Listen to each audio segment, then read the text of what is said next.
ପିଲାମାନେ ପ୍ରଥମେ ଗୋଟିଏ ପ୍ରଶ୍ନ ପଚାରିଛି, who inspires you to do your best. ମାନେ ପିଲେ, ତୁମକୁ ସବୁଠାରୁ ଭଲ ପାଠ ପଢ଼ିବା ପାଇଁ କିମ୍ବା ଭଲ କାମ କରିବା ପାଇଁ କିଏ ପ୍ରେରଣା ଦିଅନ୍ତି, କିଏ ଉତ୍ସାହିତ କରନ୍ତି? କିଏ କରନ୍ତି ପିଲେ? ବାପା, ମା, ଜଣେ ଟିଚର କରିପାରନ୍ତି, ଜଣେ ବଡ଼ ଭାଇ କରିପାରନ୍ତି, ଜଣେ ବଡ଼ ଭଉଣୀ କରିପାରନ୍ତି, ଏମିତି ହେଇପାରିବ। ସେମିତି works in pairs, identify what you see in the picture given below. What can we learn from them? Share your answer with your classmates and the teacher. ଦଳଗତ ହୋଇ କାର୍ଯ୍ୟ କର ବା ଦୁଇ ଜଣ ମିଶି ତଳେ ଦିଆଯାଇଥିବା ଚିତ୍ରଗୁଡ଼ିକୁ ଚିହ୍ନଟ କର। ଏହି ଚିତ୍ରଗୁଡ଼ିକରୁ ଆମେ କ'ଣ ଶିକ୍ଷା ପାଉ, ସେଇଟା ନିଜ ସାଙ୍ଗସାଥି ଏବଂ ଶିକ୍ଷକଙ୍କ ସହିତ ଆଲୋଚନା କର। ପିଲାମାନେ, ତଳେ ଦିଆଯାଇଛି ଦେଖ ଚିତ୍ରଗୁଡ଼ିକ। ଏହି ଚିତ୍ରରୁ ଆମେ କ'ଣ କ'ଣ ଶିଖିବା ତେବେ? ପ୍ରଥମ ଚିତ୍ରକୁ ଲକ୍ଷ୍ୟ କର ପିଲେ। ଏଠି କିଛି ମହୁମାଛି ଏବଂ ମହୁ ଫେଣାଟି ଅଛି। ମହୁମାଛି ଗୁଡ଼ିକ ଗୋଟିଏ ଗୋଟିଏ ଟୋପା ମହୁ ଫୁଲରୁ ଶୋଷି ଆଣନ୍ତି ଏବଂ ଧୀରେ ଧୀରେ ବଡ଼ ଫେଣାଟିଏ ତିଆରି କରନ୍ତି। ଏମାନେ ଜମାରୁ ବସନ୍ତି ନାହିଁ। ଏମାନଙ୍କ ପାଖରୁ ଆମେ ଶିଖିବା ଯେ ଛୋଟ ଛୋଟ ପରିଶ୍ରମ କଲେ ଦିନେ ନା ଦିନେ ବଡ଼ କାମକୁ ମଧ୍ୟ ସହଜରେ କରିପାରିବା। ସେହିପରି ଦ୍ୱିତୀୟ ଚିତ୍ରକୁ ଦେଖ। ଏଇଟା ଗୋଟିଏ ବୁଢ଼ିଆଣୀ ଆଉ ତା'ର ଜାଲର ଚିତ୍ର। ତୁମେ ଘରେ ତ ବୁଢ଼ିଆଣୀ ଦେଖିଥିବ କେମିତି ସେ ଜାଲ ବୁଣେ। ଜାଲ ବୁଣୁ ବୁଣୁ ସେ ବାରମ୍ବାର ତଳକୁ ମଧ୍ୟ ଖସିଯାଏ। ଯଦି ଖସି ଯାଉଛି ସେ କେବେ ଥକି ପଡ଼େନି କିମ୍ବା କେବେ ହାର ମାନେନି। ତଳେ ପଡ଼ିଗଲେ ମଧ୍ୟ ସେ ପୁଣି ଥରେ ଚେଷ୍ଟା କରେ, ପୁଣି ଉପରକୁ ଚଢ଼େ ଆଉ ଶେଷରେ ନିଜ ଜାଲଟିକୁ ପୁରା ବୁଣିଦିଏ। ଏଇଟା ହିଁ ହେଉଛି ଟ୍ରାଏ ଏଗେନ୍ ବା ବାରମ୍ବାର ଚେଷ୍ଟା କରିବା। ସେମିତି ତୃତୀୟ ଚିତ୍ରରେ ଅଛି କିଛି ଚଢ଼େଇ ବା କିଛି ପକ୍ଷୀ ଆକାଶରେ ସାଙ୍ଗ ହୋଇ ଦଳ ହୋଇ ଉଡ଼ି ଯାଉଛନ୍ତି। ସେମାନେ ଏକା ଏକା ଉଡ଼ନ୍ତି ନାହିଁ, ସବୁବେଳେ ସାଙ୍ଗମାନଙ୍କୁ ସାଥିରେ ନେଇ ବହୁତ ଦୂରକୁ ଉଡ଼ିଯାଆନ୍ତି। ଏମାନଙ୍କ ଠାରୁ ଆମେ ଶିଖିବା ଯେ ସମସ୍ତେ ସାଙ୍ଗ ହୋଇ ମିଳିମିଶି ରହିବା ଉଚିତ। ସମସ୍ତେ ସାଙ୍ଗ ହୋଇ ମିଳିମିଶି କାମ କଲେ ଆମେ କାମଟିକୁ ଶୀଘ୍ର କରିପାରିବା ବା ଆମର ଲକ୍ଷ୍ୟସ୍ଥଳରେ ଶୀଘ୍ର ପହଞ୍ଚି ପାରିବା। ସେମିତି 4 ନମ୍ବର, ଏଇଟା କେଉଁ ପକ୍ଷୀଟି କହିଲ ପିଲେ? କମେଣ୍ଟ ବକ୍ସରେ ମୋତେ ଜଣାଅ ଏହି ପକ୍ଷୀଟିର ନାଁ କ'ଣ? ଏହି ପକ୍ଷୀଟି ପିଲେ ବିଲରୁ ବାଡ଼ିରୁ ଗୋଟିଏ ଗୋଟିଏ ଶୁଖିଲା ଘାସ, ପତ୍ର, କାଠି ଥଣ୍ଟରେ ବୋହି ଆଣେ ଏବଂ ନିଜର ସେଇ ଝୁଲନ୍ତା ଘରଟି ତିଆରି କରେ। ଯଦି କେବେ ତା'ର ବସାଟି ଜୋର ପବନରେ ଉଡ଼ିଯାଏ ବା ଭାଙ୍ଗିଯାଏ, ସେ କ'ଣ କାନ୍ଦି କାନ୍ଦି ବସେ ନା ପବନକୁ ରାଗେ? ସେ କ'ଣ କରେ? ପୁଣି ଥରେ ଲାଗିଯାଏ ଘର ବନେଇବାରେ। ତା ମାନେ ସେ ବି ପୁଣି ଥରେ ଚେଷ୍ଟା କରେ।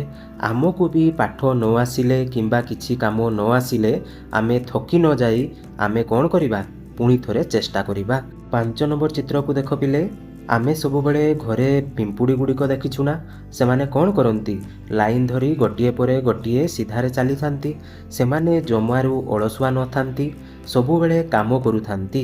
ନିଜଠାରୁ କେତେ ଗୁଣ ବଡ଼ ମିଠା ଦାନା ବା ଖାଦ୍ୟକୁ ସମସ୍ତେ ମିଳିମିଶି ଠେଲି ଠେଲି ନିଜ ଗାତ ଭିତରକୁ ନେଇଯାଆନ୍ତି। ଏମାନଙ୍କ ପାଖରୁ ଆମେ ଶିଖିବା ଯେ ସମସ୍ତେ ମିଳିମିଶି କାମ କଲେ କୌଣସି ବି କାମ କଷ୍ଟ ଲାଗେନି ବା କାମଟି ସହଜରେ ହୋଇଯାଏ। ସେମିତି ଯଦି 6 ନମ୍ବର ଚିତ୍ରକୁ ଲକ୍ଷ୍ୟ କରିବା, ଏଇଟା ଗୋଟିଏ ସୁନ୍ଦର ସେଓ ଗଛଟିଏ, ହଁ ନା ନାହିଁ ପିଲେ? ଆଚ୍ଛା ପିଲାମାନେ, ଗଛଟିଏ କ'ଣ ଦିନକରେ ଏତେ ବଡ଼ ହେଇଯାଏ? ନା ଗୋଟିଏ ଛୋଟ ମଞ୍ଜିରୁ ତାକୁ ଆମେ ପାଣି ଦେଉ, ପାଣି ପାଇଲା ପରେ ଧୀରେ ଧୀରେ ଖରା ବର୍ଷା ସହି ଧୀରେ ଧୀରେ ବଡ଼ ହୁଏ। ଗଛଟି ଏମିତି ଧୀରେ ଧୀରେ ବଢ଼ିବା ପରେ ଆମକୁ କ'ଣ ଦିଏ? ମିଠା ମିଠା ଫଳ ଦିଏ। ତା ମାନେ କୌଣସି ଭଲ ଜିନିଷ ପାଇବା ପାଇଁ ଆମକୁ ଟିକିଏ ସମୟ ଦେବାକୁ ପଡ଼ିବ ଏବଂ ଧୈର୍ଯ୍ୟ ରଖିବାକୁ ପଡ଼ିବ। ବୁଝି ହେଇଛି ନା ପିଲେ? ତେବେ ପିଲାମାନେ ଖାତା ପେନ୍ ବାହାର କର। ଯେତେ ବି ସବୁ ଡିଫିକଲ୍ଟ ୱାର୍ଡ଼ ଆସିବ ସେସବୁକୁ ମୁଁ ସ୍କ୍ରିନ୍ରେ ଶୋ କରେଇବି, ସେଗୁଡ଼ିକ ନୋଟ୍ କରିନେବ। ଆରମ୍ଭ କରିବା ତ ପିଲେ, ଚାଲ। King Bruce of Scotland flung himself down in a lonely mood to think. This true, he was monarch and wore a crown, but his heart was beginning to sink. ପିଲାମାନେ, ସ୍କଟଲ୍ୟାଣ୍ଡର ଜଣେ ରାଜା ଥିଲେ, ତାଙ୍କର ନାଁ ହେଉଛି ବ୍ରୁସ୍। ସେ ଦିନେ ବହୁତ ମନ ଦୁଃଖରେ ଏକା ଏକା ଗୋଟିଏ ଜାଗାରେ ବସି କିଛି ଗୋଟିଏ ଚିନ୍ତା କରୁଥିଲେ। This true, he was monarch, ଏଇଟା ସତ, ସେ ଜଣେ ରାଜା ଥିଲେ। ଏଣ୍ଡ ୱୋର୍ ଏ କ୍ରାଉନ୍, ଏବଂ ମୁକୁଟ ମଧ୍ୟ ପିନ୍ଧିଥିଲେ। But his heart was beginning to sink, ହେଲେ କ'ଣ ହେବ? ତାଙ୍କ ମନ ଭାରି ଛୋଟ ହୋଇଯାଇଥିଲା କିମ୍ବା ଭାଙ୍ଗି ଯାଇଥିଲା। କାରଣ କ'ଣ ପିଲେ? For he had been trying to do a great deed to make his people glad. କାରଣ ପିଲେ ସେ ନିଜ ଦେଶର ଲୋକ ବା ପ୍ରଜାମାନଙ୍କ ପାଇଁ ଗୋଟିଏ ଭଲ କାମ କରିବା ପାଇଁ ଚାହୁଁଥିଲେ ବା ପିଲାମାନେ ପ୍ରକୃତରେ ଗୋଟିଏ ଯୁଦ୍ଧ ଜିତିବା ପାଇଁ ଚାହୁଁଥିଲେ ଯେମିତି ସମସ୍ତେ ଖୁସିରେ ରହିବେ। He had tried and tried but could not succeed. ସେ ବାରମ୍ବାର ଚେଷ୍ଟା କଲେ କିନ୍ତୁ ସଫଳ ହେଲେ ନାହିଁ। And so he became quite sad. ତେଣୁ ସେ କ'ଣ ପୁରା ଉଦାସ ହୋଇଯାଇଥିଲେ ବା ପୁରା ଚୁପଚାପ ହୋଇଯାଇଥିଲେ। He flung himself down in low despair as grieved as men could be. କ'ଣ ପିଲେ ସେ ଏତେ ନିରାଶ ହୋଇଯାଇଥିଲେ ଯେ ଜଣେ ମଣିଷ ଜୀବନରେ ଯେତିକି ଦୁଃଖୀ ହୋଇପାରେ ସେ ସେତିକି ଦୁଃଖରେ ଭାଙ୍ଗି ପଡ଼ିଥିଲେ। And after a while he pondered there I will give it all up said he. କିଛି ସମୟ ସେଠି ବସିଲା ପରେ ସେ ଗଭୀର ଭାବେ ଚିନ୍ତା କଲେ ଏବଂ କହିଲେ ନା ମୁଁ ଏବେ ସବୁ ଛାଡ଼ିଦେବି, ମୋ ଦ୍ୱାରା ଆଉ ହେବନି। ମାନେ ପିଲେ ସେ ହାର ମାନିଗଲେ।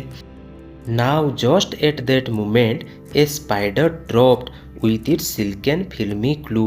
ସେହି ସମୟରେ କ'ଣ ହେଇଛି, ଉପରୁ ଗୋଟିଏ ବୁଢ଼ିଆଣୀ ତାର ସେଇ ସରୁ ସୂତା ବା ଜାଲ ସାହାଯ୍ୟରେ ତଳକୁ ଖସି ପଡ଼ିଲା। କେମିତି ପିଲେ ଏଇଠି ଦେଖ କେମିତି ଖସି ପଡ଼ିଲା। ତାପରେ କ'ଣ ହେଇଛି, and the king in the midst of his thinking stopped. ତାପରେ ରାଜା ଯେଉଁ ଚିନ୍ତା କରୁଥିଲେ ତାଙ୍କ ଚିନ୍ତା ମଝିରେ ଅଟକିଗଲା ଏବଂ to see what the spider would do. କାହିଁକି ଅଟକିଗଲା, ଏହା ଦେଖିବା ପାଇଁ ଯେ ବୁଢ଼ିଆଣୀଟି ଏବେ କ'ଣ କରୁଛି, କ'ଣ କରିବ।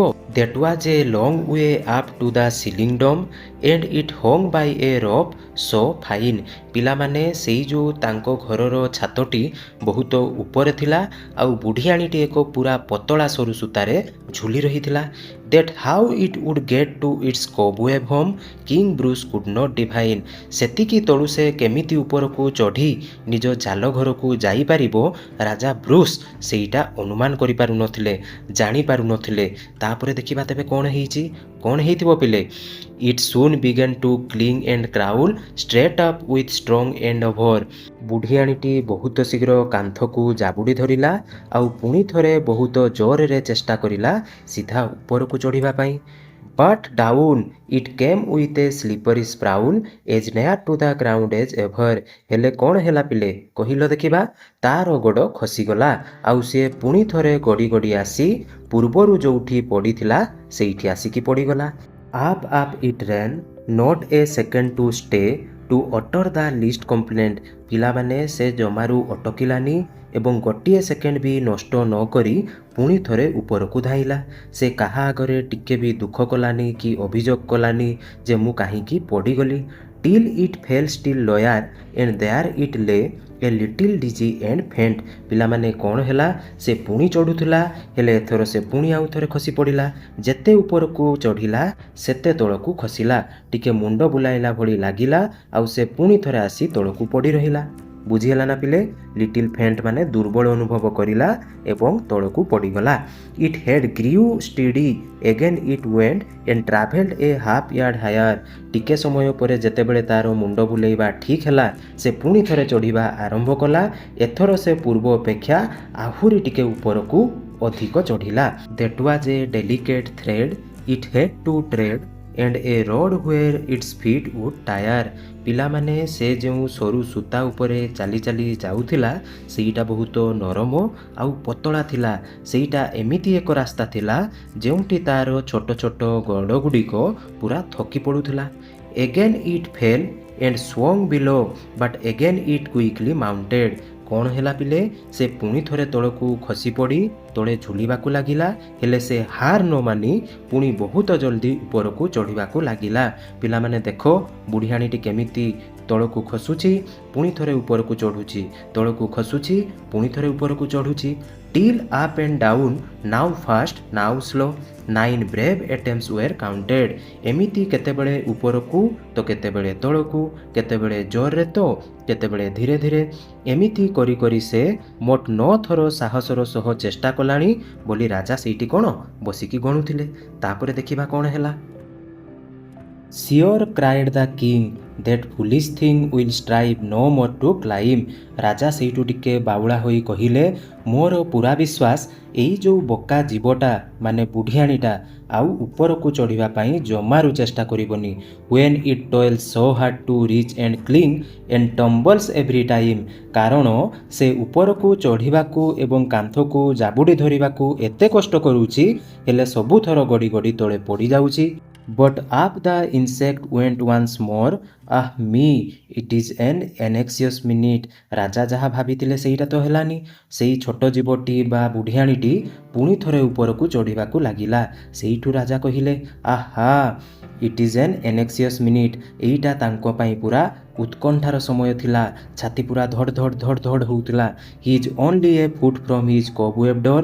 ଏବେ ବୁଢ଼ିଆଣୀଟି ଉପରକୁ ଉଠି ଉଠି କେବଳ ଗୋଟିଏ ଫୁଟ ଦୂରରେ ଅଛି। ଓଃ ସେ will he lose or win it? ପିଲାମାନେ କୁହ ଦେଖିବା, ସିଏ ଏବେ ଜିତିବ ନା ହାରିବ?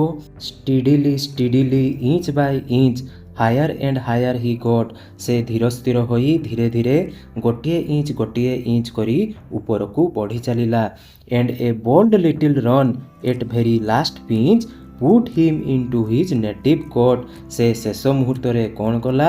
ସାହସ ବାନ୍ଧିକି ଗୋଟିଏ ଲମ୍ବଡ଼ିଆ ମାରିଲା ଏବଂ ଲମ୍ବଡ଼ିଆ ମାରିବା ଫଳରେ ସେ ସିଧାସଳଖ ତାର ଜାଲରେ ପହଞ୍ଚିଗଲା। ବୁଝି ହେଇଛି ନା ପିଲେ? ସେଇଠୁ ରାଜା କହିଲେ, bravo bravo, the king cried out. ସେଇଠୁ ସେ ବୁଢ଼ିଆଣୀକୁ କହିଲେ, ସାବାସ୍ ସାବାସ୍, all honour to those who try. ସବୁ ସମ୍ମାନ ତାକୁ ମିଳିବା ଉଚିତ ଯେଉଁମାନେ କେବେ ବି ହାର ନ ମାନି ଆଗକୁ ଚେଷ୍ଟା କରନ୍ତି। ଦ ସ୍ପାଇଡର ଆପ୍ ଦେୟାର ଡିଫିଟ୍ ଡେସ୍ପେୟାର। ଏବେ ସ୍ପାଇଡରଟି ଉପରକୁ ପହଞ୍ଚିଗଲା ଏବଂ ନିରାଶାକୁ ସେ ହରାଇ ଦେଲା ବା ଦୁଃଖକୁ ଖାତିର କଲାନି। He conquered and why should not I? ଯଦି ସେ ଶେଷରେ ଜିତିଗଲା ବା ବିଜୟୀ ହେଇଗଲା, ତେବେ ମୁଁ କାହିଁକି ଜିତିପାରିବି ନାହିଁ? And Bruce of Scotland breast his mind and gossip tell the tale. ତାପରେ ସ୍କଟଲାଣ୍ଡର ରାଜା ବ୍ରୁସ୍ କ'ଣ କଲେ? ନିଜ ମନକୁ ପୁରା ଶକ୍ତ କଲେ, ସାହସ ବାନ୍ଧିଲେ, ଆଉ ଲୋକମାନେ ଆଜି ବି ଏଇ ଗପଟିକୁ କୁହନ୍ତି ଯେ that he tried once more as he tried before and that time did not fail. ସେ ପୂର୍ବ ଭଳି ଆଉ ଥରେ ନିଜ ଦେଶ ପାଇଁ ଯୁଦ୍ଧ କରିବାକୁ ଚେଷ୍ଟା କଲେ ଏବଂ ଶେଷ ଥର ସେ ଯୁଦ୍ଧ ଜିତିଗଲେ। ଯୁଦ୍ଧ ଜିତିଯିବାରୁ ସେ ତାଙ୍କ ପ୍ରଜାମାନଙ୍କୁ ଖୁସିରେ ରଖିଲେ। ବୁଝିପାରିଛ ନା ପିଲେ? ଦେଖିଲ ତ ଏହି କବିତାରୁ ତେବେ ଆମେ କ'ଣ ଶିଖିଲେ? ଗୋଟିଏ ଛୋଟ ବୁଢ଼ିଆଣୀ ପାଖରୁ ପ୍ରେରଣା ପାଇ ହାରି ଯାଇଥିବା ରାଜା ବି ନିଜ ଯୁଦ୍ଧ ଜିତିଗଲେ।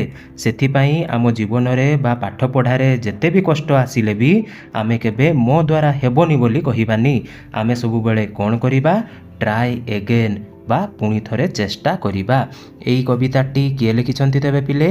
Eliza cook. ପିଲାମାନେ, ମୁଁ ତୁମ ପାଖରୁ ଗୋଟେ ଜିନିଷ ଚାହିଁବି, ଯେତେ ବି ସବୁ କଠିନ ଶବ୍ଦ ଲେଖିଛ, ନୋଟ୍ କରିଛ, ସେଗୁଡ଼ିକ ଆମ ଟେଲିଗ୍ରାମ ଗ୍ରୁପ୍ କିମ୍ବା ହ୍ୱାଟ୍ସଆପ୍ ଗ୍ରୁପ୍ରେ ମୋତେ ସେଣ୍ଡ କରିବ। ବୁଝି ହେଇଛି ନା ପିଲେ? ପିଲାମାନେ, ଯଦି ଭିଡ଼ିଓଟି ଭଲ ଲାଗିଲା ତେବେ ଗୋଟିଏ ଲାଇକ୍ ଏବଂ ସୁନ୍ଦର କମେଣ୍ଟଟିଏ କରିଦେବ ଏବଂ ଚ୍ୟାନେଲକୁ ଯଦି ନୂଆ କରି ଆସିଛ ତେବେ ଏବେ ହିଁ ଚ୍ୟାନେଲକୁ ସବସ୍କ୍ରାଇବ୍ କରିଦିଅ। ପିଲାମାନେ, ନେକ୍ସଟ କ୍ଲାସ୍ରେ ଆମେ ଏହି ଚାପ୍ଟରର ପ୍ରଶ୍ନ ଉତ୍ତର ଗୁଡ଼ିକ ଆଲୋଚନା କରିବା। ଆଜି ପାଇଁ ତେବେ ଏତିକି ଥାଉ। ପୁଣି ଦେଖା ହେବ ନେକ୍ସଟ କ୍ଲାସ୍ରେ କ୍ୱେଶ୍ଚନ୍ ଆନ୍ସର୍ କ୍ଲାସ୍ ସହିତ। ତେବେ ସେତିକି ଯାଏଁ ଖୁସିରେ ଥାଉ ଏବଂ ମନ ଦେଇ ପାଠ ପଢ଼ୁଥାଉ। ରହୁଛି ପିଲେ, ଜୟ ଜଗନ୍ନାଥ।